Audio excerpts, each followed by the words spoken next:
Olá, tudo bem? Meu nome é Lucas Concheto e no episódio de hoje a gente vai falar sobre o livro A Ascensão do Dinheiro, do Neil Ferguson.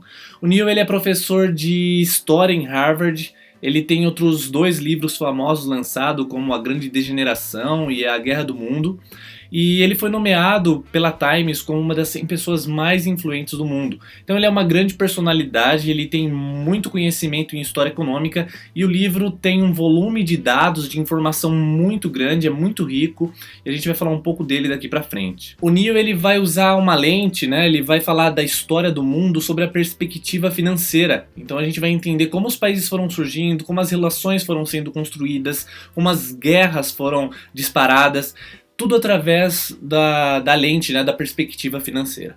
O que é realmente encantador. Ele construiu um livro muito interessante. Não é um livro simples de ler. Ele não é muito denso, mas por ter muita história, ele acaba se tornando complicado, porque ele vai percorrer 1700 anos antes de Cristo até os dias atuais. Então é um livro que é muito diversificado, você vai ter uma grande aula de história, que foi o meu caso. E como eu não tenho conhecimentos profundos de história econômica ainda, eu boiei em muitos tópicos. Então, muitos pontos que ele discutiu, muitos nomes específicos ao longo da história, você acaba ficando um pouco perdido se não tem conhecimentos mais profundos de história econômica. Embora isso, o livro é muito bom, você começa a enxergar a economia e o mundo financeiro com outros olhos. Você olha com muito mais amplitude para as coisas, para de olhar só para os dias atuais e ver que, pô, hoje a gente tem um problema econômico, mas você começa a ver, ter uma visão mais geral e entender que a economia sempre foi uma grande loucura, ela sempre refletiu o comportamento humano e isso é muito legal. E o Neil, ele transmite isso com muita facilidade, com muita riqueza de detalhes. Porque o grande barato do livro é ver que o homem sempre foi muito criativo, sempre foi muito inventivo e em 1700 antes de Cristo a gente já tinha a invenção do dinheiro. Claro, muito diferente do que a gente tem hoje. Naquele tempo o dinheiro era feito de barro, por incrível que pareça, numas tabuletas de barro na Babilônia Antiga. Então já no reinado de Hammurabi a gente já tinha o comércio, a cidade já florescia, tinha um frenesi muito grande de consumo. E as pessoas já operavam e não eram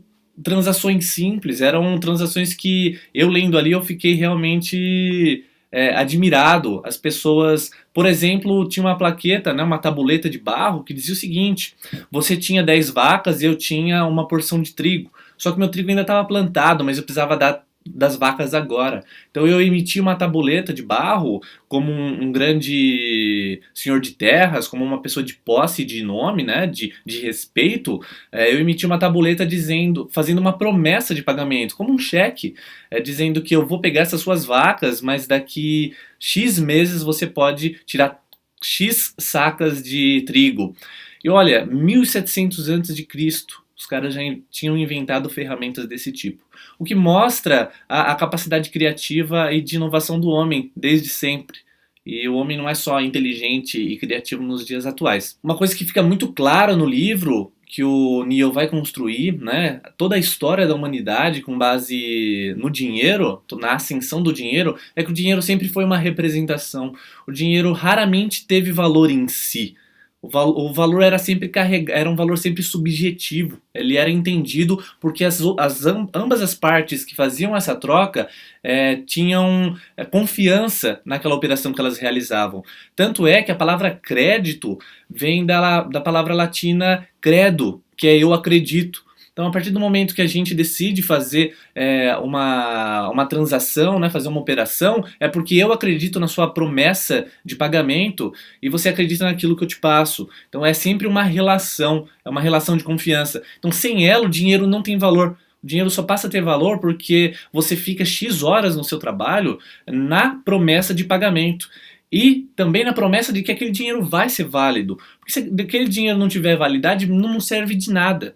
Se outras pessoas não aceitarem, não serve de nada. Então é uma promessa de crédito, né? Uma promessa de confiança, eu acredito, e é sempre uma representação. Isso que é muito legal. Desde as épocas antigas, que você tinha num país como a Inglaterra, efervescente, com muito comércio, né? Um dos grandes berços da economia moderna, você tinha várias moedas sendo emitidas por vários bancos. Então imagina, hoje a gente só tem uma moeda no país. Agora imagina um país com dezenas de moedas, que coisa difícil, né? Em qual moeda confiar mais, em qual moeda eu vou vender e comercializar. Então, sempre foi uma relação de confiança. Então, o dinheiro é sempre uma representação.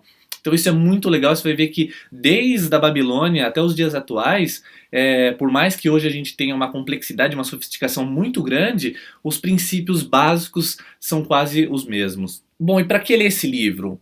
Se você estuda economia, administração ou qualquer tema relacionado a dinheiro, a finanças, é um livro excelente. Tem que ser lido, porque o Neil ele vai dar uma perspectiva cronológica, né? Então ele vai falar do dinheiro dos tempos antigos, barro, prata, ouro, as cruzadas, as grandes conquistas, as guerras, Primeira Guerra Mundial.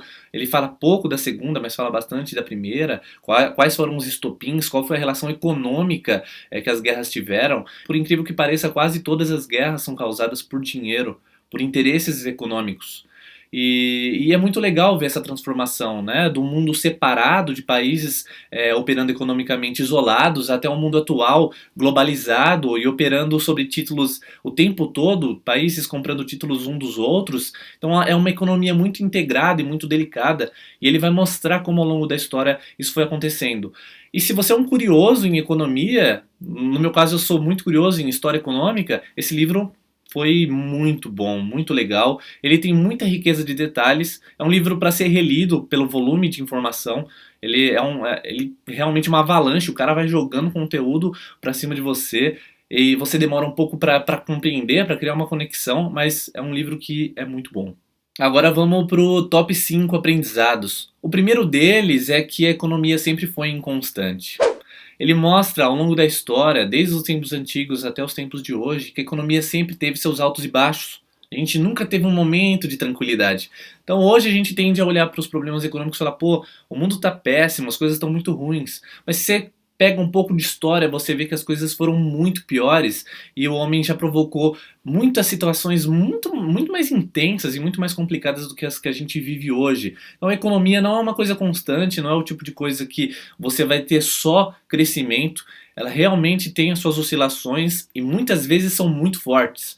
Como o próprio autor fala, os cisnes negros estão por aí e quando eles atingem a gente toma um grande susto. Então a economia ela sempre foi oscilante e a história econômica mostra isso. O segundo aprendizado, em relação ao futuro, pouco a gente pode prever. Ao longo da história, analistas, gênios, matemáticos, adivinhos, todos eles erraram. Não importa os instrumentos que eles usaram, desde a matemática à adivinhação, sempre o homem errou.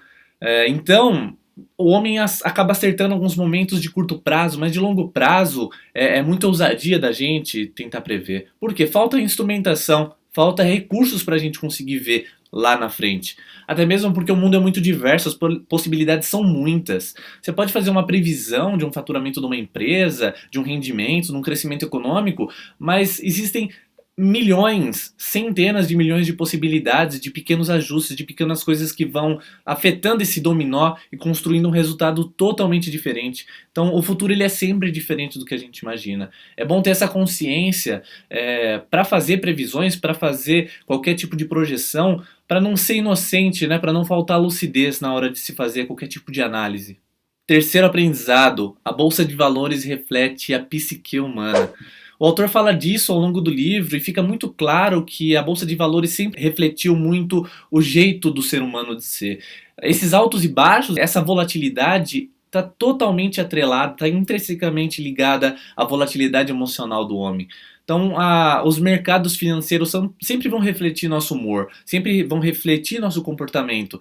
E isso é muito legal, porque às vezes a gente por ser matemática, né, por ser número, por ser dinheiro, a gente acaba olhando com olhos muito racionais, mas o desdobramento, né, as quebradeiras, os booms, sempre vão estar relacionados ao nosso comportamento, sobre as nossas atitudes, e isso é muito legal. O quarto aprendizado é que o dinheiro amplifica a nossa tendência de agir exageradamente. Ele mostra ao longo da história como o comportamento do homem sempre foi exagerado em relação ao dinheiro, né? As atitudes. Ou ele entra com tudo investindo tudo, ou ele sai, ele tira tudo. É sempre um comportamento 880, né? O cara é sempre radical. Então o homem ele sempre teve esse comportamento ao longo da história, não é uma coisa particular dos dias de hoje, não é o tipo de atitude que a gente tem hoje. O homem sempre teve esse comportamento, ele sempre foi amplificado, né? O dinheiro ele sempre amplificou o comportamento exagerado do homem. Tanto é que os boom, as quebradeiras no mercado econômico, elas estão sempre refletindo um comportamento humano. As saídas dos investidores em massa, os saques de depósito em massa, sempre são resultado de algum comportamento social muito intenso, e isso acaba desestabilizando a economia. Então o Neil ele vai deixar isso muito claro ao longo da história, como que o homem sempre teve esses comportamentos exagerados, gerando resultados totalmente imprevisíveis e incertos. O quinto aprendizado foi que o homem ele sempre foi criativo. Ele não está nem tanto relacionado ao dinheiro, né, esse aprendizado. Mas lendo o livro, eu tirei um pouco daquela ideia de que o homem primitivo não era tão inteligente quanto os de hoje. Porque a gente tem de olhar para os celulares, né, para os computadores e ver que o homem de hoje é extraordinário, ele é muito criativo, ele é muito inovador. Mas se for pensar que em 1700 anos antes de Cristo, os caras já faziam tabuletas de barro para gerar transações, fazer operações financeiras, cara, é animal. Se for pensar que esse conceito, a gente usa esse conceito hoje. A gente não mudou muito, né? A gente sofisticou, a gente floreou, né? Colocou ornamentos. Mas a base foi criada pelos nossos antepassados, são bases muito inteligentes. Então isso é muito legal do livro, que você passa a ficar de queixo caído em certas épocas, a inovação financeira que os caras criavam.